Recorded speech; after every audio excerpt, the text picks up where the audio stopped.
η Μεγαλόχαρ γέννησε το γιο της μέσα σε ένα χουρ με γελάδια. Χου τον αγελάδ, χου τ' άλλο δεν άφηκαν τον Χριστό να ποντιάσει. Όμως στο βασίλειο εκείνου που η Μεγαλόχαρ έγινε λεχόνα, κομμάντο έκανε ένας Βηρέμς, ένας Σουρτούκης, ένας Λυκουτόμαρος να πούμε, που τον λέγαν Ηρώδ.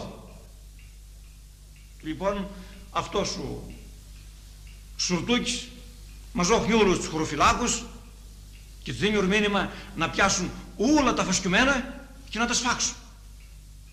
Με τη σειρά της και του λόγου της, αρπάνε από ένα μαχαίρ και πιλαλάνε μέσα στον κόσμο. Χράτσα από εδώ, χράτσα από εκεί, δεν άφησαν βυζαρούδια να μα τα σκούξει. Μονοβραδείς και μονομερείς ξυπάστρεψαν όλα τα κούτσικα. Όπως να πούμε τον Μπέμπετς Τασιός, που πέρασαν 6 μήνες και δεν λέει τον βαφτίσει ακόμα. Ή όπως την Τσούπρα του Κοντήλους, που τον πήγε τις προάλλες και τον βάφτισε κάτω στη Μεσαριά.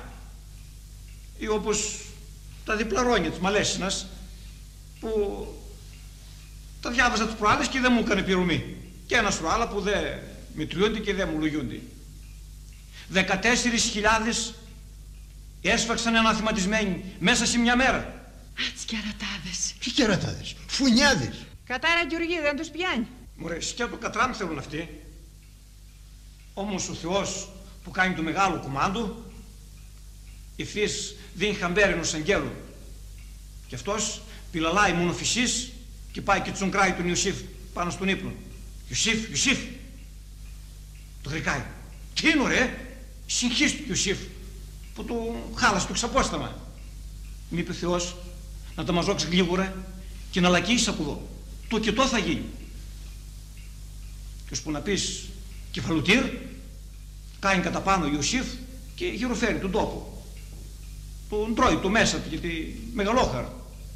Και μόλις την νοιάζει την μπροστά του, την τζουγκράει. Κυρά, ξύπνα γιατί θα μας σφάξουν όλους. Παίρνει τρομάρα η Μεγαλόχαρ και βάνει φωνή. Παναγία μου!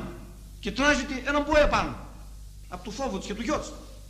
Στερνότερα πήραν τον τωρό της τα πράγματα και έστωσαν κάπως. Ο Ιωσήφ καπιστρώνει ένα γουμάρ και βάνει τη λεχόνα πάνω με το γιο της και πήραν τη μια στράτα, κατέβηκαν την άλλη, πέρασαν και από τα δικά τους τα παραδρόμια και πήγαν στην ευχή του Θεού.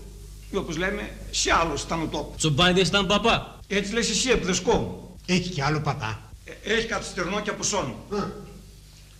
Το λοιπόν, ήμασταν εκεί στο μεγάλο φιδιό που κάναμε. Ο Ιωσήφ, η Μεγαλόχαρ, ο Χριστός και το γουμάρ.